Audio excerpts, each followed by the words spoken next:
Sama-sama kita berikan pertemuan pada malam ini dengan membaca kitab Al-Fatihah.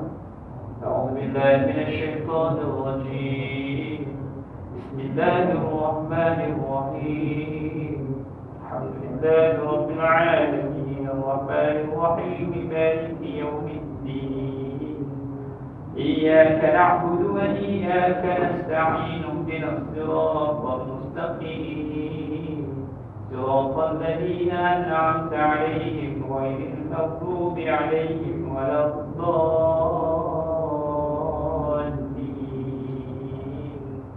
آمين. إن الحمد لله نحمده ونستعينه ونستهديه ونستغفره ونعوذ بالله من شرور أنفسنا ومن سيئات أعمالنا. من يهده الله فلا مضل له ومن يضلل فلا هادي له. أشهد أن لا إله إلا الله وحده لا شريك له وأشهد أن سيدنا محمدا عبده ورسوله. سبحانك لا علم لنا إلا ما علمتنا إنك أنت العليم الحكيم. قال رب اشرح لي صدري ويسر لي أمري واحلل عقدة من لساني يفقهوا قولي. أما بعد, syukur kita pada Allah Subhanahu wa taala atas limpahan kurnia, kasih sayang dan inayahnya. Sama-sama kita bertemu pada malam yang berbahagia pada malam ini. Mudah-mudahan pertemuan pada malam ini dicatatkan oleh para malaikat sebagai amalan yang kita terus-menerus lakukan dan laksanakan, yang terbinanya rasa cinta kepada Allah Subhanahu wa taala, yang membolehkan pelakunya mendapat perlindungan di padang mahsyar kelak. Kerana kata Nabi SAW, orang yang bertemu dan berpisah kerana Allah Subhanahu wa taala, berkasih sayang kerana Allah taala, mereka ini golongan dipanggil 7 golongan dapat naungan Arsy. Selawat dan salam ke atas junjungan Nabi kita Muhammad sallallahu alaihi wasallam, ahli keluarga baginda dan para sahabat, para tabi'in, tabi'in, dan doa yang berpanjangan buat umat Islam yang berada di Syria dan di Palestin, di seluruh dunia, agar Allah Subhanahu wa taala berikan kekuatan dan kemenangan. Dan sekiranya ada di kalangan mereka yang gugur di medan pertempuran, kita mengharapkan agar Allah Subhanahu wa taala tempatkan mereka semua di tempat yang terbaik. Dan apabila kita pula yang mendoakan kebaikan untuk orang lain, maka malaikat nanti mendoakan perkara yang sama buat diri kita. Jadi banyak didoakan kebaikan juga yang kita dapat. Tuan-tuan, setelah beberapa kita tidak bertemu, inilah kali pertama setelah beberapa bulan tidak bertemu. Dan kita berdoa agar segala ujian yang melanda memberikan 1001 hikmah kepada hidup kita. Dan sememangnya dialah yang maha pemberi mudarat, dialah yang memberi manfaat, dialah yang penyembuh. Bila ujian datang, seakan-akan kita kembali menghayati bahawasanya dialah yang maha penyembuh. Apabila penyakit itu datang tanpa ubat, barulah kita minta, ya Allah, sembuhkanlah kami, ya Allah, sembuhkanlah kami, ya Allah. Jadi marilah sama-sama kita mengikhlaskan niat kita, minta pada Allah sungguh-sungguh agar kita dijauhkan daripada segala wabak penyakit. Tuan-tuan hadirin muslimin muslimat yang dirahmati Allah, kita juga dalam suasana menyambut kemerdekaan. Ya, bila mana sebut merdeka pada tanggal ke-63 tahun dah, berarti kita telah pun berada di usia yang cukup matang. Kalau usia Nabi SAW wafat pada usia inilah, maka sepatutnya menjadi warga negara yang lebih berkualiti setelah kita mendapat kemerdekaan selama 63 tahun. Ya, kalau kita tengok bagaimana merdeka yang dibawa oleh penjajah, yang kita boleh faham adalah bebas daripada penjajahan. Penjajah datang, dia duduk sini, kemudian dia balik, kita merdeka. Dan persoalan dia, adakah kita ni memang bangsa dijajah? Adakah kita dulu tak pandai buat benda? Sebab apa yang mereka tanamkan di minda kita adalah kita ini satu bangsa yang mundur, satu bangsa yang tak pandai, satu kaum yang terpaksa kena ikut orang lain. Tidak, sejarah membuktikan kita merupakan satu kawasan yang ada tamadun tersendiri. Kalau ikutkan sejarahnya, tuan-tuan, orang Melayu pada saat itu di Kepulauan Nusantara ini, mereka ni hebat membaca bintang. Tidak ada kapal yang boleh turun ke Aceh sampailah ke Singapura termasuk, melainkan mesti faham bahasa Melayu. Mereka tak boleh cross. Sebab ada Aceh, ada Melaka, ada Singapura, nak pergi ke Aceh pula ke China, mesti faham bahasa di sini. Bahkan sejarah mengatakan mesti mengambil orang daripada kepulauan di tanah Melayu ini, di pulau besar ini, untuk berada di atas kapal untuk pusing dunia. Maksudnya orang yang pertama yang pusing dunia itu adalah sebelah-belah ini. Kalau tuan-tuan pergi ke New Zealand, dia ada orang asli New Zealand namanya Maori. Saya duduk di sana 4 tahun, 2009, 10, 11, 12. 4 dah jadi imam, petik buah, petik lembu. Dan ada satu muzium tu ditulislah sejarah orang Maori. Sejarah orang Maori ni saya baca, teliti tengok. Dia buat peta pula dari mana datangnya orang Maori. Daripada kepulauan di sini, pentas Sunda, di kawasan sini lah, Indonesia, Malaysia, Filipina, Thailand, gabung dulu ni. Daripada sinilah asalnya mereka berlayar terus ke New Zealand. Cuma badan mereka besar lah, badan kita kecil. Sebab mungkin cuaca sejuk panas, badan dia adjust, badan dia besar. Kalau tuan-tuan tengok All Black, dia ada orang Maori dia, Jonah Lomu. Tuan-tuan ingat tak Jonah Lomu? Tapi ingat Joyah je. Joyah tu cerita opah, cerita opah. Ni Jonah Lomu yang ada benjol di depan. Dia buat dia tinggal kat punya jambul tu. Dia kalau main, dia tolak je kawan tu. Tanya di sini, dia lari. Orang tak boleh datang. Orang datang, kita tahu. Dia kalau tengok rupa parasnya, kalau kecil sikit, memang orang lain. Tapi dia ada besar. Kalau ikut sejarahnya, mereka berada di kawasan Nusantara dan bahasa yang mereka cakap pun mirip bahasa Tagalog Filipina.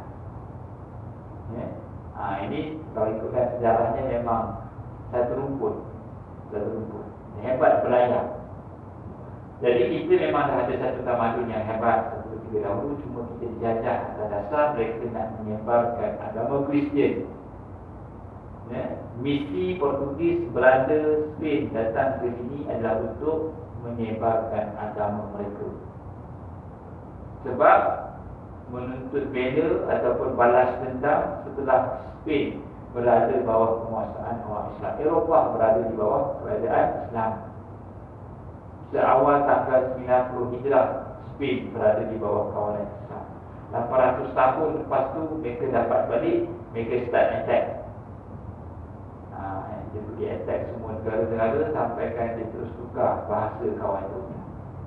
Tapi sebab kita memang Islam sampai dulu, Sultan pegang Islam betul, guru-guru agama memang dah pun terpahat di dalam masyarakat. Guru-guru silat semua pegang agama. Jadi walaupun silih berganti, Portugis datang, Belanda datang, Jepun, British datang, tak berubah agama. Berbeza Amerika Latin sampai bahasa pun bahasa Spanish. Padahal apa benda pula Spain kat situ pula jauh. Tapi bahasa rasmi Amerika Latin dua, Portugis, Spanish. Padahal ada orang Amerika Latin. Tapi sebab Islam sampai dulu, tuan-tuan, pegang semua. Kalau katalah Portugis datang dulu, tak tahu lah. Nama saya bukan Sabran kot, mungkin Ronaldo. Itulah mungkin sikit lah. Cara main bola tu sikit je lah, tapi bindi tak jadi Ronaldo. Mungkin Roberto Carlos lah. Baik. Jadi itulah semua sedikit merdeka yang kita boleh kupas, ataupun merdeka dari sudut perspektif Islam adalah merdeka bebas melaksanakan syariat dalam diri kita tanpa ada rasa terganggu dan tergugat. Kalau kita di tempat kerja, bos kata kau buka tudung sekarang. Kalau kau nak kerja, buka tudung. Kita pun perlahan buka tudung. Kita tak boleh menegakkan syariat, itu penjajahan. Bos kata kau kena susun Arab. walaupun dia orang Islam, terpaksa susun betul dalam kelas 2 jenis staff, dia masih dibiarkan. Walaupun jiwanya meronta-ronta untuk tidak mahu melakukan maksiat itu, tapi dia disuruh. Itu penjajahan. Sebab Nabi bawa konsep merdeka, bebas daripada penghambaan kepada makhluk dan terus taat pada Al-Khaliq. Baik, kita masuk pada muka surat 244, kelebihan zikir. Surat 44, kelebihan zikir, yang mana kita telah pun bicarakan berkenaan dengannya pada tingkat awal. Kita baca, para ulama rahimahullah telah menentukan tentang keutamaan zikir dan kelebihannya dari segala amal soleh yang lain. Bahawa zikir itu boleh dikerjakan selalu pada bila-bila masa dan keadaan, kerana waktunya tidak tertentu, malah ia dianjurkan supaya dilakukan terus-menerus. Zikir, tuan-tuan dan puan, adalah amalan hati. Zikir adalah amalan hati. Ya ayyuhalladzina amanu idza nudiya lis-salati min yaumil jumu'ah fas'au ila dzikrillahi wa dzarul bay'. Dengar saja azan Jumaat, terus fas'au ila dzikrillahi wa dzarul bay'. Ingat pada Allah dan tinggalkan jual beli. Dengar saja azan, that's it. Tutup kata zoom di masjid. Pasal kita punya ingatan terus ingat pada Allah. Alladzina yadhkuruna Allaha qiyaman wa qu'udan wa 'ala junubihim wa yatafakkarun. Ingat pada Allah dalam keadaan qiyaman, berdiri, wa qu'udan, duduk, dalam keadaan berbaring pun ingat Allah. Jadi zikir yang paling aula di hati. Namun ianya boleh ataupun disarankan dilafazkan di bibir. Kalau kita lafazkan di bibir secara tak langsung, sebenarnya mendidik hati untuk ingat Allah. Tapi tak jadi kalau bibir sebut Allah, mata tengok janda. Allah. Itu tak jadi, tuan. Ya. Itu menambah dosa. Mulut zikir tengok Allah. Hai. Tengok terus pinang tak apa. Tengok sampai kok janda tu balas pandangan, dia nyanyi kan. Dia tengok kita. Dia teringat dalam kan dia main mata pula. Jadi kalau tengok mulut Allah tak jadilah. Hati yang sepatutnya tempat zikir. Ini hati tempat zikir. Kalau di negara Arab, tasbih macam kan, menunjukkan zikir tu. Tapi mata memilau, tengok bola. Allah. Buat bola tak masuk gol. Lagi kuat bola dia nyenggol, lagi dia Allah lagi kuat. Allah begitu. Bola dia nyenggol, ya salam. Ya salam pula. Tapi bukan nak zikir tengok bola. Ini tak jadi. Zikir yang paling aula adalah di hati. Ya, bila kita ingat pada Allah Subhanahu Wa Taala di hati, maka itulah yang memberi kesan dalam tindakan kehidupan kita. Baik.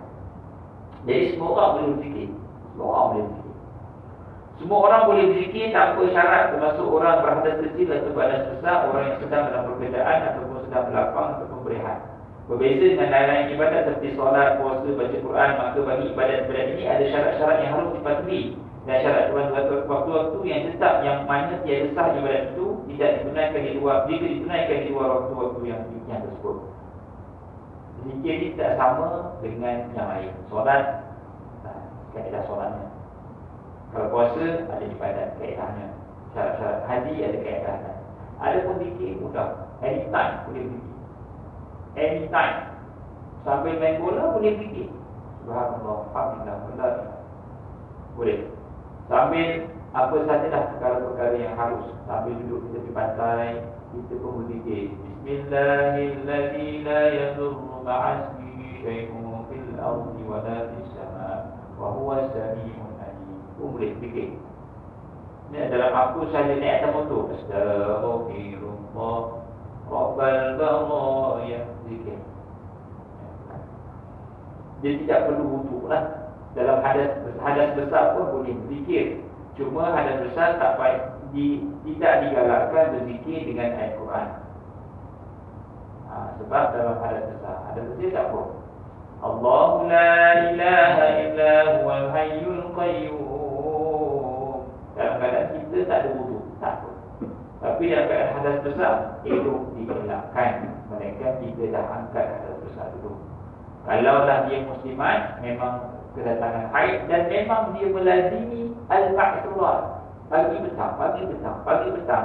Haid pun diharuskan untuk dia terus berzikir walaupun dengan bacaan Quran, kerana dia telah pun melazimi perkara itu semasa dia suci. Ibadat yang amat utama ialah solat, dan dia dilarang mengerjakannya pada kira-kira sepertiga waktu petang, iaitu bermula sesudah solat subuh hingga matahari kelihatan meninggi. Begitu pula sesudah solat asar hingga matahari terbenam. Puasa pula tidak boleh dinaikkan melainkan pada siang hari saja. Manakala baca Quran sekali dilarang kepada orang yang berjunub, iaitu perhara besar yang tidak dituntut bagi orang yang sedang sibuk menguruskan kerja yang hati berbelah bagi antara baca dan bekerja. Larangan ini dikenakan disebabkan kehormatan Quran dan kebesarannya. Solat ada restriction, puasa ada kaedah, baca Quran pun ada kaedah. Ada pun zikir, dia tidak memiliki syarat yang tertentu, akan kita boleh zikir. Perlu tak tutup aurat? Tak payah. Aurat tidak perlu tutup, sebab zikir tak ada syarat. Adapun zikir, maka Allah Subhanahu Wa Taala telah memberikan peluang yang luas untuk dikerjakannya sebagai rahmat dan kurniaan utama kepada seluruh hamba-Nya, padahal dia mudah dibuat dan tidak perlu kepada usaha atau tenaga yang banyak jika dibandingkan dengan amalan yang lain. Kalau kita tengok zikir ni, dia ada beberapa kaedah. Zikir, kalau kita tengok, ada zikir yang Nabi SAW sebut. Contohnya kalimatan khafifatan 'alal lisan. 244.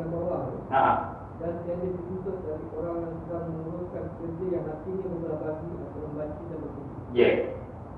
Maksudnya, baik. Contohnya kita baca Quran, sambil-sambil baca kita tengah buat kerja. Membaca lah, maksudnya kita pegang Quran kat sini, kita pun sedang buat kerja. A'udzubillah, alif lam mim. Kalau mengulang lain, mengulang Quran. Contohnya dia memang menghafal surah Al-Mulk. Tabarakalladzi biyadihi al-mulku wa huwa 'ala kulli syai'in qadir. Alladzi khalaqal mauta wal hayata. Dia mengulang Quran. Membaca ni penuh hadap buka Quran, dia kena fokus pada pembacaan. Itu ulama silam meletakkan adab bila mana berhadapan dengan Quran. Nak cakap sembang tutup Quran dulu, itu adabnya. Adapun tengah mengulang Quran masa saya belajar dulu, kawan tu tengah main bola mengulang Quran. Buat umat kami pun kita pun tengok kau buat dulu. Mengulang 3 juzuk. Tengah main bola 3 juzuk khatam. Dia memang habis apa? Ini memang syukur. Tapi mengikut ayat di sini dan larangan yang memang kita mesti maklum, bila tengah bekerja fokus. Kalau kita baca Quran perlu pada penghayatan. Baca. Betul ke dalam halaman Quran dan dalam Quran tu jangan menyembang. Kalau nak menyembang pergi belakang. Memang dia ambil kesempatan sembuh. Lepas dia baca sadaqallahu dan dia baca. Dia berasa murid. Bila orang kata, dah habis dah. Habis dah. Apa? Baca satu malam satu muka. Malam 27 dia khatam. Tak jadilah itu. Itu penting. Orang tengok mana dia tarik, dia dah bentuk ke dalam orang. Dia balik dulu tak ada. Tak jadi. Dia harap boleh itu. Selesai Baik. Baik. Zikir ada beberapa kaedah. Ada zikir yang Nabi sebut. Contohnya kalimatan khafifatan 'alal lisan, 2 kalimah yang ringan di lidah, berat di timbangan, iaitu subhanallah wa bihamdihi subhanallahil azim. Yang ini memang Nabi sebut secara lafzi, secara lafaznya. Jadi memang kita kena sebut dengan apa yang Nabi sebut untuk dapat fadilat itu. Kalau kita sebut lain, maka tak dapat fadilat itu. Contoh zikir yang kita rasa macam zikir tapi bukan Nabi yang sebut. Contohnya, Ilahi lastulil firdausi ahla. Sedap no Ustaz. Kita pun berjujuran air mata. Sebab apa lagi? Sedih teringat masa dia kecil dulu. Bukan kisahkan maksud zikir tu, dia kisah masa dia kecil lah. Nangis memang tetap nangis, tapi tak kena, tak judge, tak betul, tak kena. Dia kisahkan alunan tu. Faham tak maksud? Tak apa nak faham pula. Cuba sebenarnya, bahasa Melayu baru kena. Tuhanku, aku tidak layak untuk syurgamu. Baru menangis. Itu bukan lafaz zikir yang Nabi sebut. Itu adalah syair Imam Ghazali. Itu syair. Syair. Dalam bahasa Melayu dipanggil syair. Dalam bahasa Arab dipanggil syair. Kita pergi jumpa Arab, syair, ya Allah, syair. Dia pun pening. Syair dalam bahasa Arab bijirin, gandum. Ya Allah, gandum. Dia apa itu gandum? Masa kami dulu di markas Nurah, di pusat bahasa di Jordan dulu, tahun satu kita buat Ana syair. Aku boleh bersyair. Dia pun tengok, anta syair? Engkau ni gandum ke? Rupanya bahasa Arab syair. Pada Sarawak baru betul. Kita syair, dia syair. Jadi yang kita baca ilah itu syair. Itu syair Imam Ghazali. Tapi boleh tidak kita baca? Boleh, harus. Kalau ianya boleh terus mencetuskan rasa gementar kita pada Allah Ta'ala. Pasal dia kalimah yang harus. Tak ada unsur-unsur khurafat, tak ada. Cuma ada orang bahas, mana boleh cakap kita tak layak ke syurga. Ada orang bahas terperinci. Ini nak membuai perasaan. Dia bahasa-bahasa bunga, bahasa kesusastraan. Orang sastra, orang yang memang menghayati dari sudut susunan bahasa, tak sama dengan orang yang hati kering. Tak sama. Tuan-tuan berbunga-bunga, cakap dengan komando askar, tengok je. Kau faham kan? Komando dari hijau, tidur sendiri. Kan? Sini ada komando. Ada dekat orang itu ada komando dari hijau. Komando sungai udang. Tengok muka Haji sebenarnya betul. Rupanya komando. Dia tu Ustaz cakap, apa tak makan? Monyet pun dia cakap. Kan? Patut hati kering, ada geram tu. Tapi dia suka bersuruh lah. Dalam keadaan keras pun suka bersuruh. Tapi nak cerita kalau orang yang memang hatinya penulis sendiri, dia memang hatinya jiwang-jiwang, memang dia akan hargai maksud baik-baik kata. Imam Ghazali ini dia banyak ilmu tasawuf. Tengok kitab-kitabnya juga, ilmu tasawuf ni ilmu hati. Dia tak boleh pandang dengan mata kepala, dia pandang dengan mata hati. Jadi ayat dia kata, wa Tuhanku, aku tidak layak. Maksudnya kita berintih, ya Allah, aku ni tak layak ke syurga-Mu, ya Allah. Tapi aku pula takut ke neraka-Mu. Ada orang yang ambil maksud direct, dia tak faham. Dia tak faham ke pun dia buat tak faham pun kita tak faham. Itu adalah syair. Syair ni memang straightforward. Kalau kita baca syair ni memang berbunga-bunga. Kalau kita nyanyi memanglah engkau laksana bulan. Mana nak cerita di bulan apa di bulan? Memang kau tak ada nasyid lagu, memang kau tak boleh faham. Jadi begitu. Jadi kalimah yang disebut ilahi, dia bukan zikir dari sudut lafzi, lafaz. Dia boleh jadi zikir kalau kita faham dan menggementarkan hati. Dia zikir pada hati. Tapi kalau kita sebut ilahi, tapi kita syok je, tak ada menjiwai pun tak ada. Jadi dia tak ada zikir. Macam nasyid lah, nasyid. Lagu nasyid. Asyhadu an la ilaha illallah. Nampak macam zikir. Tapi kalau dalam surah kata yang tidak ingat Allah Ta'ala, tak jadi ya.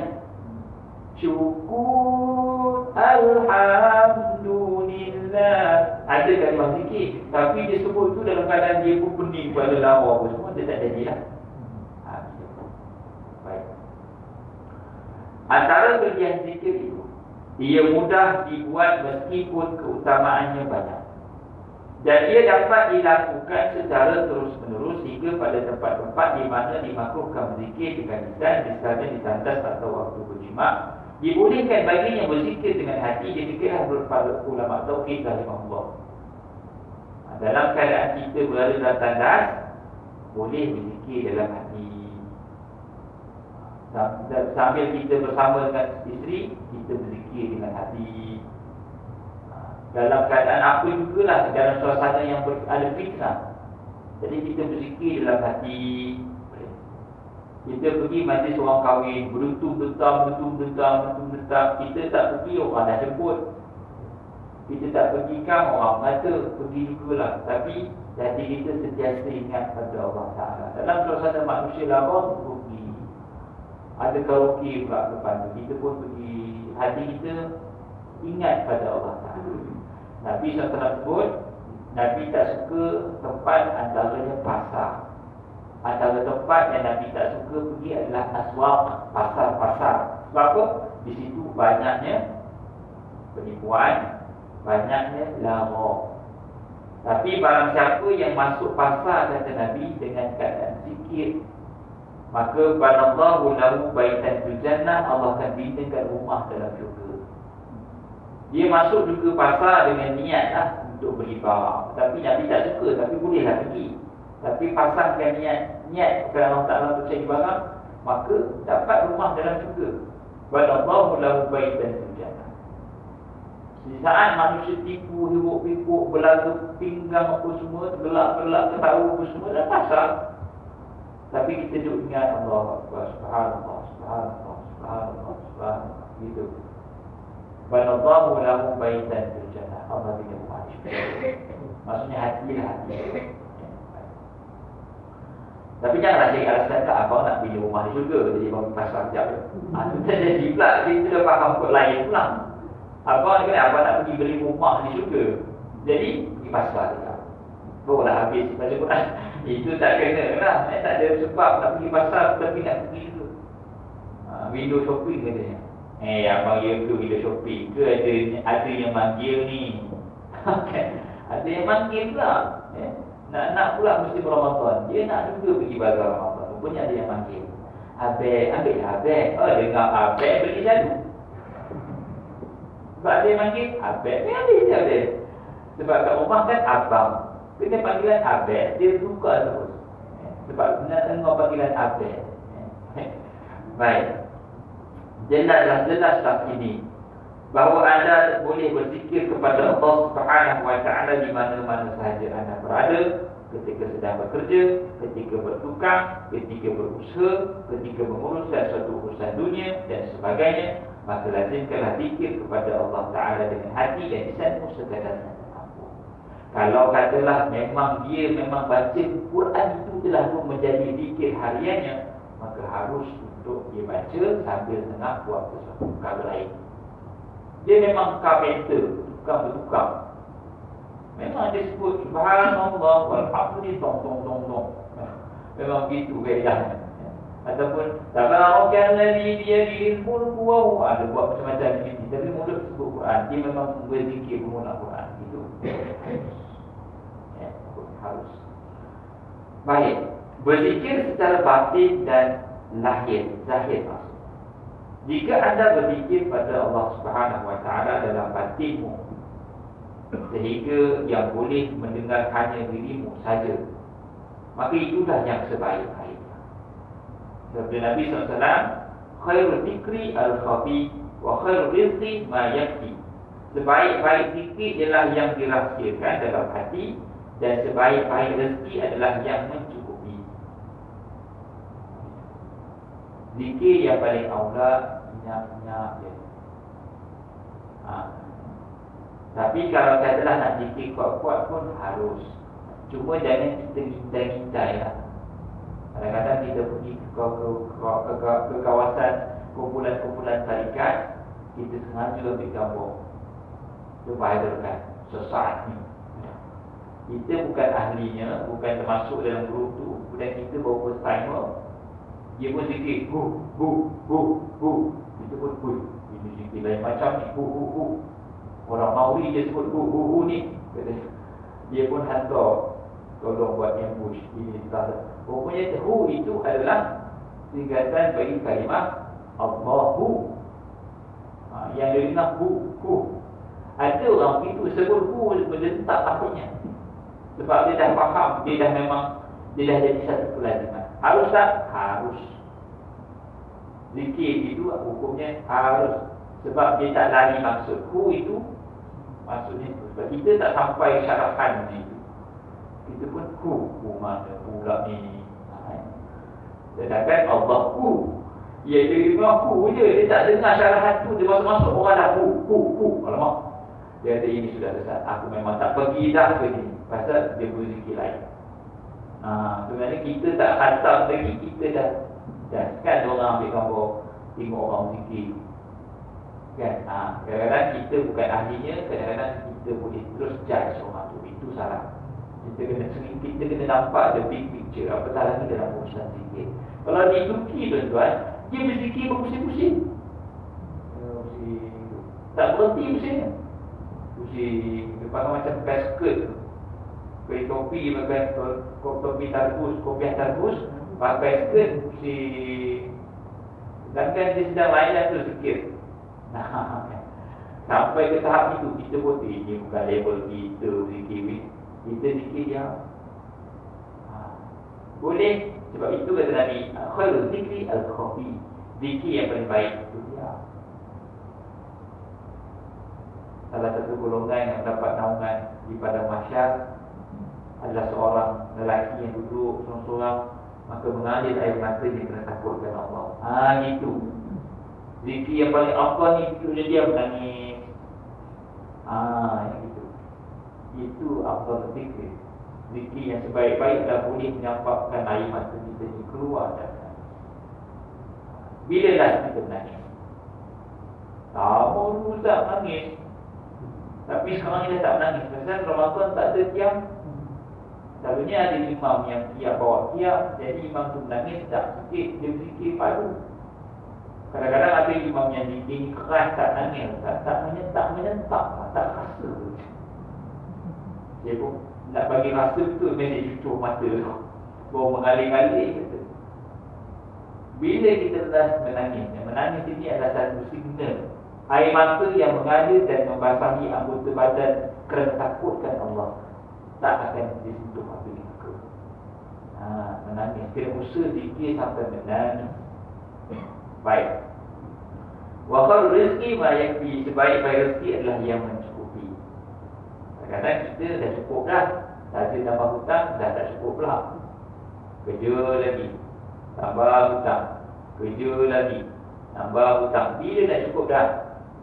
Sebab tu huwa aghna wa aqna. Allah yang mengkayakan dengan mencukupkan. Bila kita ada cukup, kitalah kaya sebenarnya. Bila kita rasa tak cukup, berarti kita masih lagi miskin. Ada orang harta banyak tapi tak cukup. Tak cukup, maka kaya miskin dia. Ada orang harta sikit tapi cukup. Jadi dia 5,000, boleh saving 2,000 sebulan. Cukup ke tu? Kaya no. Kita mungkin gaji 20,000, tak ada saving. Siap ada defisit lagi. Tak cukup lah Ustaz. Gaji 20,000 tapi zakat pun saya tak layak bayar. Bahkan saya layak terima zakat. Gaji 20,000 layak terima zakat. Kita pun pergi macam mana ni? Ini Ustaz tengok perbelanjaan saya dengan income. Perlu perbelanjaan. Cuba aja tengok. Patutlah sampai 5 biji rumah. 5 biji rumah semua tolak supaya tak payah bayar zakat. Mana jadi? Sebab dia overspending. Overspending ni bukan sebab kita boleh minta zakat. Kena ada financial management. Betul. Baik. Di dalam Quran Karim Allah berfirman, أعوذ من الشيطان الرجيم واذكر ربك في نفسك تضرعا وخيفة. Surah Al-A'raf ayat ke-205, berzikirlah, ingatlah kepada Allah dalam hatimu dengan rendah hati dan perasaan takut. Itulah seafdalnya. Ingat pada Allah dalam keadaan tenang. illallah, la ilaha illallah. Tenang, tak payah kelang kabut dengan perasaan takut. Ya. Berbaik dengan zikir la ilaha illallah, la ilaha illallah 10 kali habis. Lebih baik berbanding bunyi tak ada bunyi langsung. Tapi kalau 10 tu jangan buat dekat majlis tahlil 5 orang lah. Diorang tengok je, aku tumbang kambing tau 10 kali dia tahlil, tak balik modal. Orang bising pula. Kita padahal nak menetap pun, kita pun la ilaha illallah 10 kali je habis. Diorang tengok, 10 kali, selalunya 100. Dan kita buat lagi tu, nak buat semua masjid tak apa. Kalau buat 5 orang, kita standard procedure 100. Dia punya package dia 100. Ni untuk guru saya besar lah. Kalau nak fikir itu, sorang-sorang tak apa. Kalau ikut 5 orang, ikut standard procedure SOP dia. Ada bacaan-bacaan dia. Supaya apa? Supaya tak nampak pelik. Nanti kan fitnah pada kita pula, ikut SOP dia. Baik. Jika anda ingin berzikir dengan suara keras, ia adalah salah. Malah memang dituntut dan dianjurkan. Tetapi hendaklah ia disertai dengan ikhlas semata-mata kerana Allah, dan tidaklah riak. Juga suara zikir anda itu tidak pula mengganggu orang yang sedang bersembahyang di sebelah menyebelah, ataupun orang yang sedang baca Quran hingga menghilangkan mereka dalam ibadat mereka. Masa saya belajar di Jordan, tuan-tuan, ada yang jenis memang tarikat kuat. Dia berzikir sampai melompat-lompat. Ada dalam masyarakat kita ada zikir sampai melompat-lompat. Tak, sampai nak roboh rumah tu. Sampai Arab Mesir pun betul. Oi, orang Malaysia kau buat ni. Orang Malaysia tu, dia zikir, dia tutup malam bilik, kunci itu dia memang kuat tarikat. Itu memang dia punya spesifik, dia memang kita tahu dia memang dia boleh belajar pondok semua, dia memang kuat tarikat. Dia punya zikir orang lain tak boleh challenge. 1000 kali tanya, 1000 kali selawat. Kita pun tengok, ini memang level-level maha guru ni. Bukan tasbih, kat kelas tergabung pun tasbih. Ini memang tak boleh challenge. Tapi Arab Mesir pun terkejut. Orang Melayu hebat berzikir. Tapi yang paling afdal ni adalah zikir dengan tenang. Bahkan jangan sampai mengganggu orang lain tengah solat ataupun ibadat. Cuma persoalan mungkinlah kita tengah solat, kemudian imam baca kuat zikirnya. Astaghfirullahaladzim. Itu pun kita memang jadi suas-suas, termasuk bacaan istighfar dalam solat. Jadi selalunya imam akan perlahan sikit suaranya lepas zikir lepas solat. Itu dituntut sangat-sangat supaya tidak mengganggu jemaah yang sedang solat. Allah Ta'ala insyaAllah pada kita akan sambung pada siri yang akan datang. Kita berhenti pada muka 246. Dah masuk kan? Apa yang baik kepada Allah Subhanahu Wa Ta'ala, yang kurang itu kelemahan diri saya, mohon maaf ya atas kekurangan, terima kasih atas perhatian dan kemampuan. Aku qawli hadza wa astaghfirullah li wa lakum wa billahi taufiq wal hidayah. Assalamualaikum warahmatullahi wabarakatuh.